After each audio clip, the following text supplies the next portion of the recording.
ಜಗತ್ತಿನಲ್ಲಿ ಕಲ್ಪನೆಗೂ ನಿಲುಕದ್ದು ಅಂತಂದ್ರೆ ಅದು ಹೆಣ್ಣಿನ ಮನಸ್ಸು ಮತ್ತು ಅವಳ ಭಾವನೆಗಳು. ಅಯ್ಯೋ, ಒಬ್ಬ ಗಂಡಸಾಗಿ ಹೆಣ್ಣಿನ ಮನಸ್ಸು ಮತ್ತು ಭಾವನೆಗಳ ಬಗ್ಗೆ ಯಾಕೆ ಮಾತಾಡ್ತಾ ಇದ್ದೀನಿ ಅಂತ ಅನ್ಕೊಂಡ್ರಾ? ನನ್ನ ಕತೆ ಶುರುವಾಗದೆ ಒಂದು ಹೆಣ್ಣಿನ ಮನಸ್ಸು ಮತ್ತು ಅವಳ ಭಾವನೆಗಳ ಮೂಲಕ. ಅರಮನೆ ಅಂತ ಮನೆ ತುಂಬಾ ಖುಷಿಯಾಗಿರೋದಕ್ಕೆ ಅಂತ ಐಷಾರಾಮಿ ವಸ್ತುಗಳು. ಇಷ್ಟೆಲ್ಲ ಇದ್ರೂ ಒಂಟಿಯಾಗಿ ನಿಂತಿದ್ದಾಳಲ್ಲ ಅವಳೇ ಶ್ರುತಿ. ಮದುವೆ ಆಗಿ ಈ ಮನೆ ಸೇರಿದಾಳೆ. ಮನೆಯಲ್ಲಿ ಗಂಡ ಹೆಂಡತಿ ಇಬ್ಬರೇ ಇದ್ರು. ಮದುವೆ ಆದ ಹೊಸ್ತರಲ್ಲಿ ಇಬ್ರು ಖುಷಿಯಾಗೇ ಇದ್ರು. ಆದ್ರೆ ಈಗ ಈ ಗಂಡ ಹೆಂಡತಿ ಸಂಬಂಧ ಅಷ್ಟಕ್ಕಷ್ಟೇ. ಹಾಗಿದ್ರೆ ಬನ್ನಿ ಅವಳ ಮನಸ್ಸಿನ ಭಾವನೆಗಳ ಬಗ್ಗೆ ತಿಳ್ಕೊಳ್ಳೋಣ.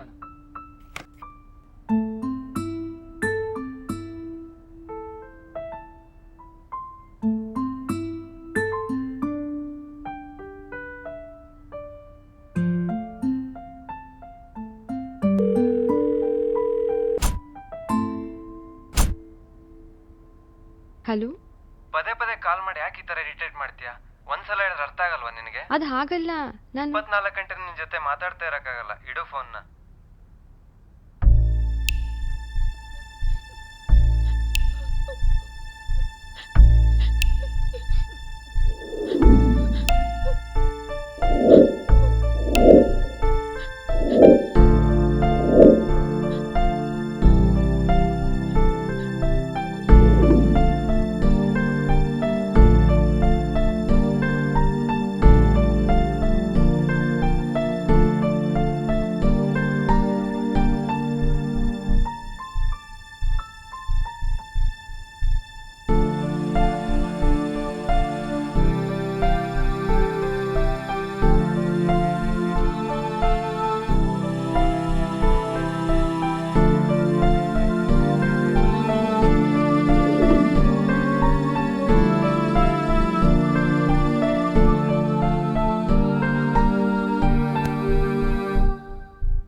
ಅವತ್ತೊಂದಿನ ನಾನೇನೋ ಮಾತಾಡ್ಬೇಕು ಅಂತ ನನ್ನ ಹುಡುಗಿ ನನ್ನನ್ನು ಕರೆದಿದ್ಲು.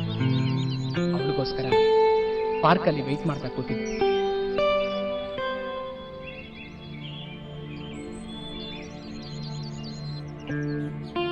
ಹಾಯ್. ಹಾಯ್. ಸಾರಿ, ಬರೋದು ಲೇಟ್ ಆಯ್ತು, ಕಾಯಿಸ್ಬಿಟ್ಟೆ. It's okay. ಇರ್ಲಿ ಬಿಡು, ನಿಂಗೇನ್ ಬೇರೆ ಕೆಲಸ ಇಲ್ವಲ್ಲ.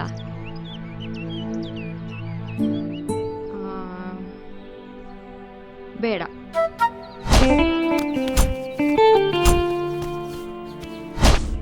ಡೈರಿ ಮಿಲ್ಕಿ ಒಳ್ಳೆ ಫ್ಲೇವರು, ನಂಗೆ ಅದೇ ಇಷ್ಟ ಅನ್ಕೊಂಡಿದ್ದೆ. ಇದಕ್ಕಿಂತ ಒಳ್ಳೆ ಫ್ಲೇವರ್ ಬೇಕಾದಷ್ಟಿದೆ. ನೀನೇನು ಹೇಳ್ತಿದ್ಯೋ ನನ್ಗೆ ಅರ್ಥ ಆಗ್ತಿಲ್ಲ. In every walk with nature one receives more than 1 seeks. ಅರ್ಥ ಆಯ್ತಾ? ಶ್ರುತಿ, ಏನ್ ಹೇಳ್ಬೇಕು ಅಂತಿದ್ಯೋ ನೇರವಾಗಿ ಹೇಳು. ತುಂಬಾ ಯೋಚನೆ ಮಾಡಿ ಒಂದ್ ನಿರ್ಧಾರಕ್ಕೆ ಬಂದಿದ್ದೀನಿ. ಏನು? ಕೆಲಸ ದುಡಿಮೆ ಇಲ್ದಿರೋ ನಿನ್ ಜೊತೆ ಲೈಫ್ ಲಾಂಗ್ ಬದುಕಕ್ ನಂಗೆ ಇಷ್ಟ ಇಲ್ಲ. ಅಲ್ಲದೆ ಲೈಫ್ ಲಾಂಗ್ ನಾನು ಸಂತೋಷವಾಗಿರ್ತೀನಿ ಅನ್ನೋ ನಂಬಿಕೆನೂ ನಂಗಿಲ್ಲ. ಅದಕ್ಕೆ ಅದಕ್ಕೆ MCA ಮಾಡಿರೋ ವೆಲ್ ಎಜುಕೇಟೆಡ್ ಅನ್ಸ್ಕೊಂಡಿರೋ ಅಭಿಷೇಕ್, ಒಳ್ಳೆ ಜಾಬ್ ಅಲ್ಲಿರೋ ಅಭಿಷೇಕ್ನ ಮದ್ವೆ ಆಗ್ಬೇಕಂತಿದ್ದೀನಿ. ಇದು ಬರೀ ನನ್ನ ನಿರ್ಧಾರ ಅಲ್ಲ, ನಮ್ಮ ಮನೆಯವ್ರ ನಿರ್ಧಾರ ಕೂಡ ಇದೆ. 6 digit salary, double bedroom flat, 4-wheeler car, ಕೇಳದೇನೆಲ್ಲ ಕೊಡ್ಸೋಷ್ಟು ದುಡ್ಡಿರೋ ಅವನ ಜೊತೆಗಿದ್ರೆ ಲೈಫ್ ಲಾಂಗ್ ಹ್ಯಾಪಿ ಆಗಿರ್ತೀನಿ ಅನ್ನೋ ಭ್ರಮೇಲಿ ನೀನಿದ್ಯಾ? ಹಲೋ, ಪ್ರೀತಿ ಒಂದಿದ್ರೆ ಸಾಕು ಲೈಫ್ ಲಾಂಗ್ ಖುಷಿಯಾಗಿರ್ತೀನಿ ಅನ್ನೋ ಭ್ರಮೇಲಿ ನೀನಿದ್ಯಾ? Be practical. I know what is life and how to lead it. ಕತೆ ಬರೀತೀನಿ, ಸಾಧನೆ ಮಾಡ್ತೀನಿ ಅನ್ನೋ ಭ್ರಮೆಯಿಂದ ಹೊರಗೆ ಬಂದು ಲೈಫಲ್ಲಿ ದುಡ್ದು ಸೆಟ್ಲ್ ಆಗೋದ್ ನೋಡು. ನನಗೆ ನನ್ನ ಕನಸು ಗುರಿಗಳನ್ನ ಬಿಡಕ್ಕಾಗಲ್ಲ. ಹಾಗಾದ್ರೆ ನನ್ನನ್ನು ಬಿಟ್ಬಿಡು. ನನ್ನ ನಿನ್ಮೇಲೆ ಮರ್ತ್ಬಿಡು. This is my decision. Bye. Shruti, ನಾನು ಹೇಳೋದು ಸ್ವಲ್ಪ ಕೇಳು. ಶ್ರುತಿ,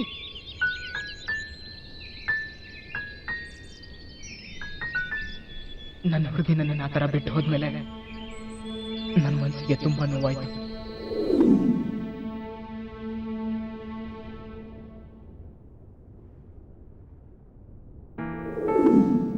ಆ ದುಃಖನ ಮರೆಸೋ ಸಂತೋಷ ಯಾವ್ದ್ರಲ್ಲಿ ಸಿಗುತ್ತೆ ಅಂತ ನನ್ನ ಮನಸ್ಸು ಯೋಚನೆ ಮಾಡ್ತಾ ಇತ್ತು.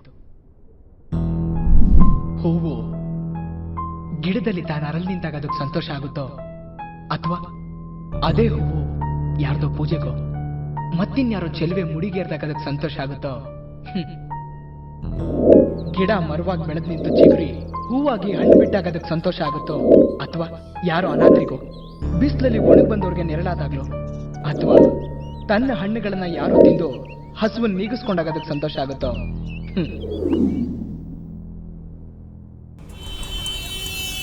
ಮನುಷ್ಯ ತಾನು ಬೆಳೆದು ತನ್ನ ಸುಖಕ್ಕೋಸ್ಕರ ಪ್ರಪಂಚದಲ್ಲಿರೋ ಪ್ರತಿಯೊಂದನ್ನು ಬಳಸ್ಕೊಂಡಾಗ ಅವನಿಗೆ ಸಂತೋಷ ಸಿಗುತ್ತೋ ಅಥವಾ ಅದೇ ಮನುಷ್ಯ ತನ್ನಲ್ಲಿರೋ ಪ್ರೀತಿನ ಸಂತೋಷನ ಇಡೀ ಪ್ರಪಂಚಕ್ಕೆ ತನ್ನ ಸುತ್ತಮುತ್ತ ಇರೋರಿಗೆಲ್ಲ ಹಂಚಿದಾಗ ಅವನಿಗೆ ಸಂತೋಷ ಸಿಗುತ್ತೋ ಹೌದು, ಎಲ್ಲದಕ್ಕೂ ಕೊನೆ ಇದೆ. ಸಂತೋಷಕ್ಕೆ ದುಃಖ, ನೋವಿಗೆ ನಲಿವು, ನದಿಗೆ ಸಾಗರ, ಹುಟ್ಟಿಗೆ ಸಾವು. Everything, each and everything has an expiry date. Ultimately ಕೊನೆ ಇಲ್ಲದು the endless part of life is what? ಪ್ರೀತಿ. ಮರೆಯಲಾಗದ ಕೆಲವು ಸ್ನೇಹ ಸಂಬಂಧಗಳು, ಅವನ್ನು ಕೂಡ ಮರೆತು ಬದುಕಿರೋದು ಅಂತಂದ್ರೆ ಬದುಕಿರೋದಕ್ಕಿಂತ ಸಾಯೋದು ಮೇಲು. ಆ ಸಾವನ್ನು ಮರೆತು ಬದುಕಿರೋದು ಅಂತಂದ್ರೆ ಯಾರಿಗೋಸ್ಕರ, ಯಾತಕ್ಕೋಸ್ಕರ? ನಿಲ್ಲು. ನಿನಗೋಸ್ಕರ, ಈಡೇರ್ದಿರೋ ನಿನ್ನ ಕನಸು ಗುರಿಗಳನ್ನ ಪೂರೈಸೋದಕ್ಕೋಸ್ಕರ. ಶಾಶ್ವತವಲ್ಲದ ಭ್ರಮೆ ತುಂಬಿರೋ ಈ ಪ್ರಪಂಚದಲ್ಲಿ ನೀನು ಕೂಡ ಬದುಕಿದ್ದೆ ಅನ್ನೋ ಗುರುತಿಗೋಸ್ಕರ. ಸತ್ತು ಸಾಧಿಸೋದೇನಿದೆ, ಎದ್ದು ಸಾಧಿಸು. ಕಮಾನ್, ಪ್ರೂವ್ ಯೋರ್ ಸೆಲ್ಫ್. ನೀನ್ ಪ್ರೂವ್ ಮಾಡ್ಕೋ.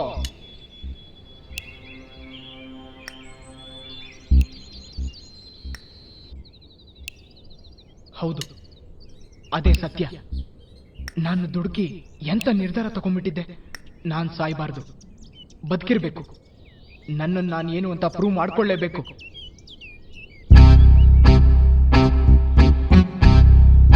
ನಾನು ಏನು ಅಂತ ಈ ಜಗತ್ತಿಗೆ ಸಾಧಿಸಿ ತೋರಿಸ್ತೀನಿ.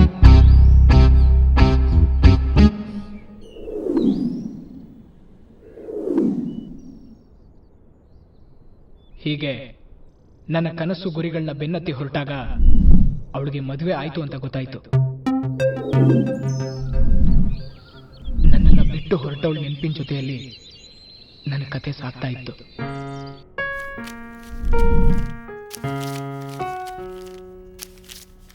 ಕಡೆಗೆ ಕೊನೆ ಹಂತಕ್ಕೂ ಬಂತು.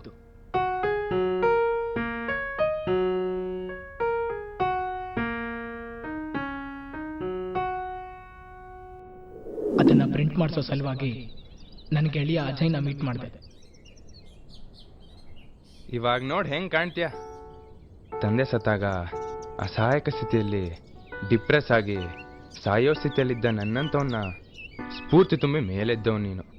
ನೀನೇ ಡಿಪ್ರೆಸ್ ಆಗಿ ಗಡ್ಡ ಬಿಟ್ಕೊಂಡು ಹುಚ್ಚಿನ ಥರ ಆದ್ರೆ ಹೆಂಗೋ. ಅದು ಬಿಡು, ನೀನು ಭ್ರಮೆಗಳ ಕತೆ ಎಲ್ಲಿಗೆ ಬಂತು? ಬದುಕಿನೋದಕ್ಕೂ ಭ್ರಮೆಗಳ ಬಲೆಯಲ್ಲಿ ಬಂದಿಯಾಗಿರೋದಕ್ಕಿಂತ ಯಾವತ್ತೋ ಒಂದಿನ ತಡವಾಗಾದ್ರೂ ಎಚ್ಚರ ಆಗೋದು ಮೇಲು.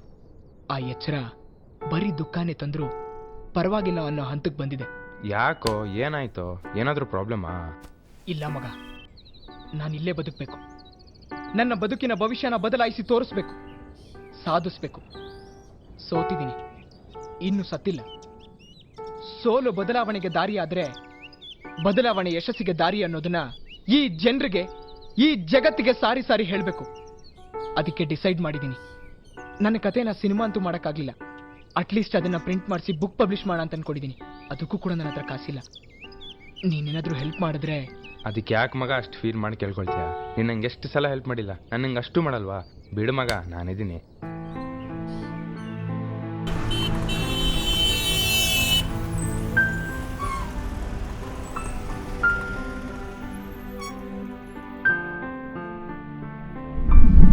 ಅಜಯ್ ನನಗೆ ಭರವಸೆ ಕೊಟ್ಟ ಮೇಲೆ ತುಂಬಾ ಧೈರ್ಯ ಬಂತು. ಕೆಲವು ದಿನಗಳ ನಂತರ ನಾನು ಬುಕ್ ಪ್ರಿಂಟ್ ಮಾಡ್ಸೋಣ ಅಂತ ನನ್ನ ಫ್ರೆಂಡ್ ಶ್ರೀನಿವಾಸ್ ಜೊತೆ ಹೊರಟಿದ್ದೆ.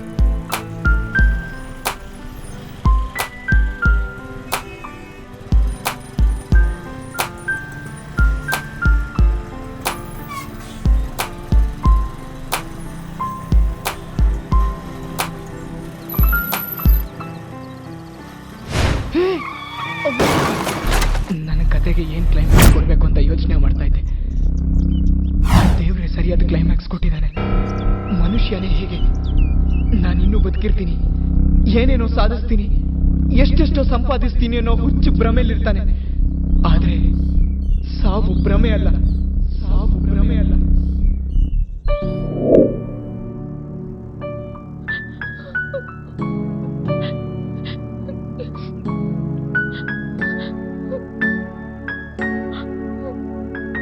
ನಿನ್ನಲ್ಲಿ ಪ್ರೀತಿಯ ಶ್ರೀಮಂತಿಕೆ ಇತ್ತು.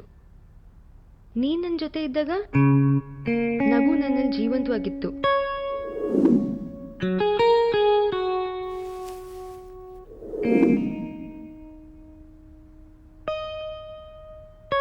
ಇಲ್ಲೆಲ್ಲ ಥರ ಶ್ರೀಮಂತಿಕೆನೂ ಇದೆ, ಆದ್ರೆ ಪ್ರೀತಿನೂ ಇಲ್ಲ. ನನ್ನಲ್ಲಿ ನಗುನೂ ಜೀವಂತವಾಗಿಲ್ಲ.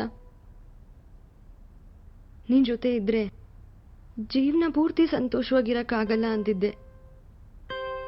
ಆದ್ರೆ ಇವತ್ತು ನಾನು ಅಲ್ಪ ಸ್ವಲ್ಪ ಸಂತೋಷವಾಗಿದ್ದೀನಿ ಅಂದ್ರೆ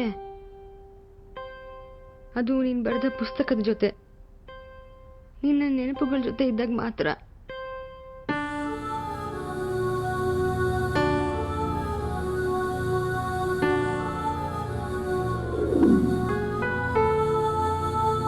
ಬದುಕಿದ್ದಾಗ ಎಷ್ಟು ಒದ್ದಾಡ್ದ್ಯೋ ನಿನ್ನ ಕನಸು ಗುರಿಗಳನ್ನ ಈಡೇರಿಸ್ಕೊಳಕ್ಕೆ. ಅವತ್ತು ಯಶಸ್ಸು ನಿನ್ನ ಪಾಲಿಗಿರಲಿಲ್ಲ. ಕತೆ ಬರೆದೆ, ಕತೆ ಪುಸ್ತಕ ಆಯಿತು. ಆ ಪುಸ್ತಕ ಇಡೀ ಕರ್ನಾಟಕದಲ್ಲೇ ನಂಬರ್ 1 ಸೇಲ್ ಆಗ್ತಿದೆ. ಅದೇ ಕತೆ ಇವತ್ತು ಸಿನಿಮಾ ಕೂಡ ಆಗ್ತಿದೆ. ಹಣ, ಹೆಸರು, ಯಶಸ್ಸು ಎಲ್ಲ ನೀನೇನು ಹುಡ್ಕೊಂಡು ಬರ್ತಿದೆ. ಆದ್ರೆ ಇದೆಲ್ಲ ಅನುಭವಿಸೋಕ್ಕೆ ನೀನೇ ಇಲ್ವಲ್ಲ ನಮ್ಮ ಜೊತೆ. ನೀನು ಸತ್ತಿದ್ರು ನಮ್ಮ ಸುತ್ತ ಬದುಕಿದೆಯಾ ಅನ್ನೋ ಭ್ರಮೆನ ಕ್ರಿಯೇಟ್ ಮಾಡಿದ್ಯಾ. ನೀನು ನಮ್ಮ ಜೊತೆ ಕಳೆದ ಕ್ಷಣಗಳು ನಿನ್ನ ನೆನಪನ್ನು ಇನ್ನಷ್ಟು ದಿನ ಜೀವಂತವಾಗಿರಿಸುತ್ತೆ.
ಇಷ್ಟೆಲ್ಲ ಘಟನೆಗಳನ್ನ ನಾನು ನಿಮ್ಗೆ ಏನಕ್ಕೆ ತೋರಿಸ್ತೆ ಅಂದ್ರೆ, ಮನುಷ್ಯ ಬದುಕೋ ರೀತಿ, ಇತರರ ಜೊತೆ ಬೆರೆಯೋ ರೀತಿ, ಸುತ್ತ ಇರೋರಿಗೆ ತೋರಿಸೋ ಪ್ರೀತಿ, ಕರುಣೆ, ನೀಡೋ ಸಾಂತ್ವನ, ಸಂತೋಷ, ಇವೆಲ್ಲದ್ರಿಂದ ಮನುಷ್ಯ ಬದುಕಿದಾಗ ಸಂಪಾದನೆ ಮಾಡೋದಕ್ಕಿಂತ ಹೆಚ್ಚಾಗಿ ಸತ್ತ ಮೇಲೂ ಸಂಪಾದಿಸ್ಬೋದು.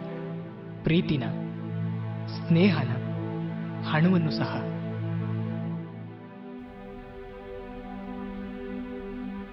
ರೀ ಡೈರೆಕ್ಟ್ರೆ,